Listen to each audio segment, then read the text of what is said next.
Hey, everybody. Welcome to Your Own Pathway Leadership and Mental Well-Being. For those who don't know me, my name is Paya. I am a licensed psychotherapist and trauma-informed leadership consultant, and I help leaders realign to their values and rebuild trust. Because it isn't just about performance, it's about how power impacts people. So let's own it.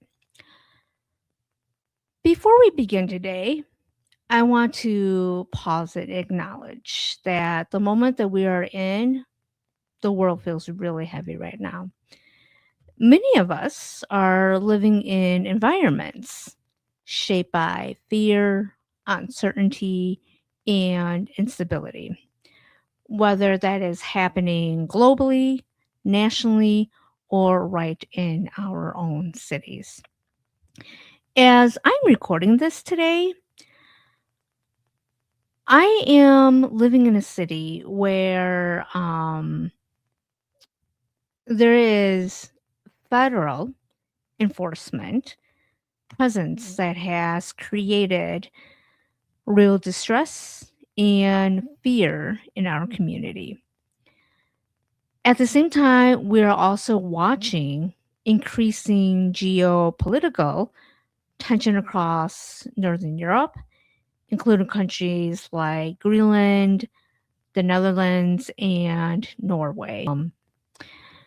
And in places where many Americans work, lead teams, and partner with organizations. So I want to name this clearly. Leadership does not exist outside of what's happening in the world. When systems are under stress, politically, socially, and globally, leadership behavior matters more, not less. And unfortunately, unregulated leadership amplifies harm.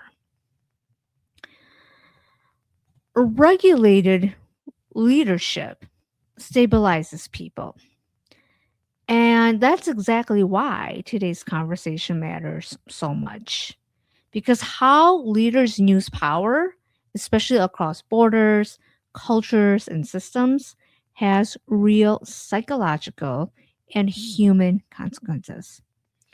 So, as we talk about what happens when American leadership, especially, meets global boundaries, I want you to hear this through a trauma informed lens that isn't just abstract, that isn't just theoretical. It's about how authority shows up when the world is already on edge. I also want to name why I'm talking about this story now. I actually did this episode last week, but due to technical issues, I wasn't able to. So I'm like, you know what? I think this is a sign to pause and wait until I'm not forcing myself to do things or when there's so much chaos in the world and I honestly don't feel like doing any of it. So that is part of being trauma informed and also being present not only for others but especially for yourself.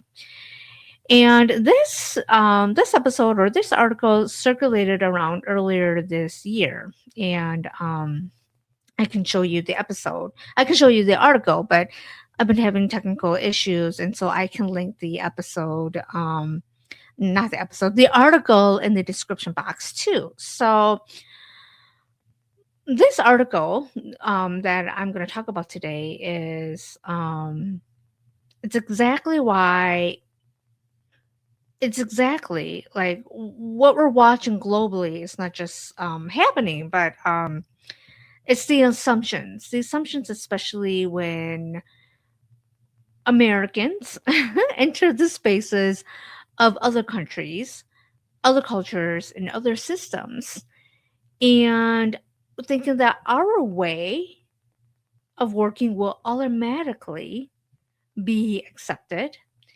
And the assumption is often, this assumption, especially with Americans, it comes wrapped in confidence And a lot of times it's in privilege, also, let's be honest.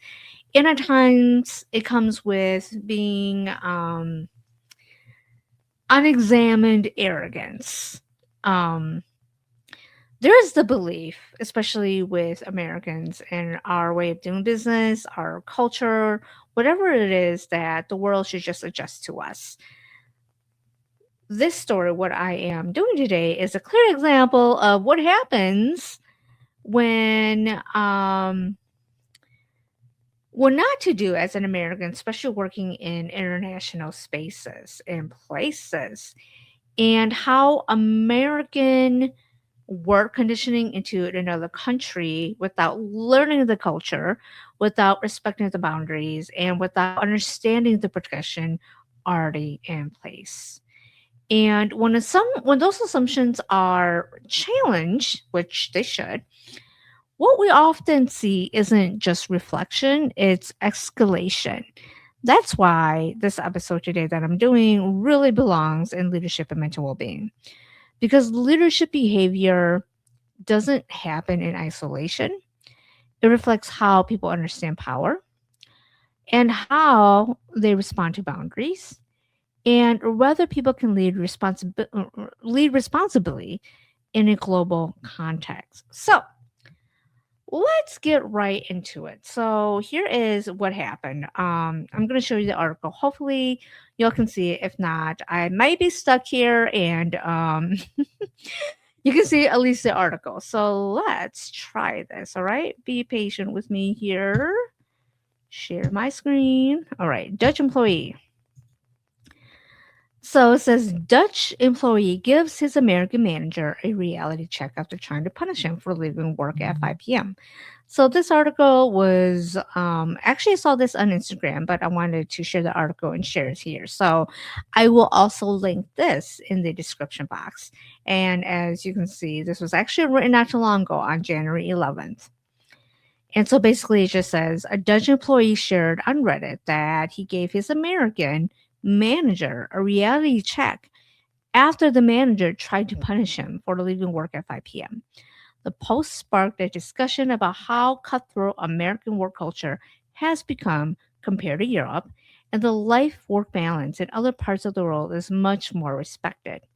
The original Reddit post has since been shared on other social media accounts, sparking a discussion about job satisfaction.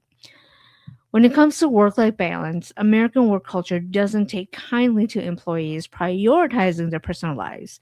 There are a plethora of horror stories of bosses refusing to grant workers their rightful PTO or forcing them to work in the days off because the hustle American culture demands it. So, I am going to stop sharing. And so that is what the article is about. So, to continue, the worker in the Netherlands was nearly written up by their American manager for leaving work at 5 p.m. On time, not late, not underperforming, on time. And so basically, the employee followed their contract.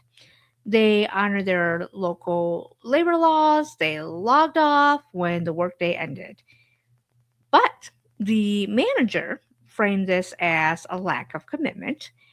When the employee escalated the issue to their HR, local HR, the company's HR, the concern was immediately dismissed, as it should, because the manager's expectations violated local labor standards. And after that, the after hour messages stopped. And honestly, that's not an employee problem. That's a leadership failure right there. So I want to pause and say this, that doing this episode is not about Americans versus Europeans. And quite honestly, though, Americans, we are exhausted. We are burnt out beyond burnt out. When Americans hear that in other countries, especially in Europe, Canada, Australia, New Zealand, that people get 20 or 30 days off, pay time off. When we hear that, we're just like, whoa, You get to leave work on time and your managers can't contact you while you're on paid time off. When we hear leaving work on time is normal and protected to us in America, that sounds like a dream. That sounds healthy and that sounds humane. That sounds like something that we wish we had here in this country. And again, let me be clear, this is not me saying that other countries are perfect. Every system has its challenges, every culture has work to do. But here's the real issue: many Americans do work abroad.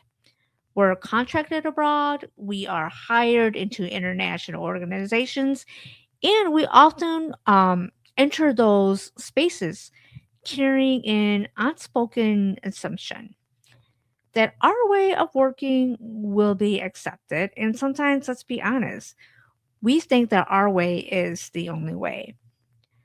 We expect that our expectations will translate, that the system will adjust to us, that the assumption is, and that exactly is why, okay, I,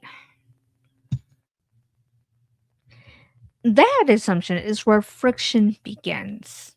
If you're being hired by a company in another country or another company that is in another country, if you're stepping into their system, it is not their job to adjust to American work culture. It is our job to learn the culture that we are walking and stepping into. That is just leadership right there. So, I want to talk about the culture reality check for a lot of us in America, or especially Americans working abroad. And I want Americans to really listen. For the ones especially who plan to work abroad or who are already working abroad, is um, in other countries, especially in Northern Europe and the Netherlands and a lot of other countries around the world, is leaving work on time is not considered laziness. It is professionalism, it is efficiency, and efficiency matters more than performative busyness, which again, in this country, we think being busy means, oh, yeah, I'm doing my job here. In other countries, you're not rewarded for staying late. You're rewarded for doing your job well within the hours that you're being paid for. Trust is assumed, not the other way around. And here, that's the thing here about American is that um, we don't really fully realize this, that in those countries, work life boundaries are not just cultural values, they are legal protections.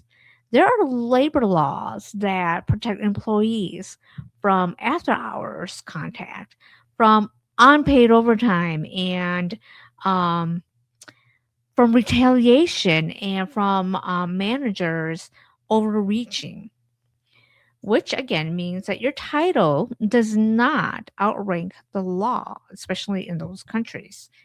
So when an American leader walks into the organization abroad thinking, well, I'm the boss, they'll listen to me, or I'll just write them up, I'll put them on a performance plan, that is when the system checks you. And honestly, it deserves to check you because power in these countries is regulated. Your authority does not come from confidence or dominance. It comes from whether your behavior aligns with the law, the culture, and the contract. So, moving on, I want to talk about something that may be hard for a lot of people, but part of leadership and mental well-being, and especially presence-based organization realignment, is abuse of power versus leadership. Because in that example of the Dutch employee calling out his boss, what we read there wasn't just cultural misunderstanding, it was a misuse of power. A lot of people think leadership means, well, I'm in charge and I get to decide, and people should listen to me. That right there, what he demonstrated in the article, was not leadership. That was authority without regulation. People, no, power abuse is influence without consent. Abuse of power doesn't always look dramatic. Most of the time, it looks subtle. It looks like policing people's time. It comes off as reframing boundaries as having attitude problems. I know I've had that happen, and using performance language to enforce control. A lot of times it's you kind of thinking, am I imagining things or is this actually happening? It's a lot of the gaslighting and thinking, maybe I am overreacting because this is very subtle. It's not over exerting and it's not over dramatizing. But punishing people for honoring their contracts. And here's the tell of this thing is the work was getting done in the article. Like the work was getting done, but the leader was still upset because what they're reacting to wasn't the output, it was a loss of control. Because being told no is one of the clear stress tests of leadership. It reveals whether someone is leading from regulation or from entitlement. And authority is granted by role. And again, we saw this. We saw that in the article. Because power is exercised through behavior. Unchecked power always looks efficient at first, and then it becomes expensive. So let's talk about when unregulated leaders hear the word no. Many unregulated, power driven leaders have actually never been told no because everybody does their bidding. They've been accommodated, their authority has never been challenged. So when someone finally says no, there's shock, then anger, then self righteousness, and then ego. Because now it's no longer about the work, it's about how dare you say no to me. When an unregulated leaders get ego gets bruised, they don't reflect. You know what they do? They retaliate. They look for ways to regain control, not because performance dropped, but because their authority was challenged. And that's where the manipulation enters. Because boundaries become, oh, your boundaries are actually a lack of commitment. That's how they manipulate the situation. So professionalism becomes an attitude, a no becomes a threat. And again, that is not leadership, that's control. And in this case of the article, the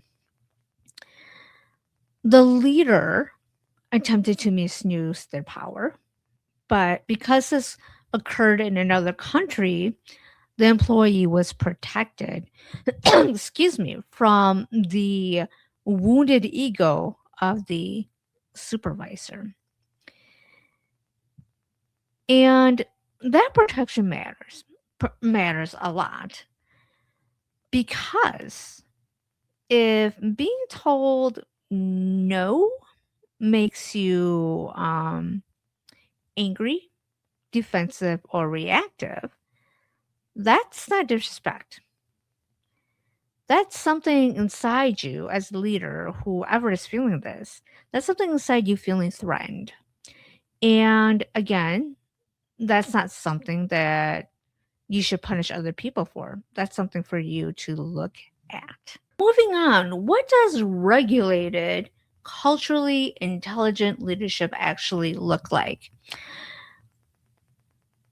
Contrary to what a lot of people believe, it's actually quiet. It's regulated. Leaders don't panic. And when they hear no, they don't take it personally. They experience this as information.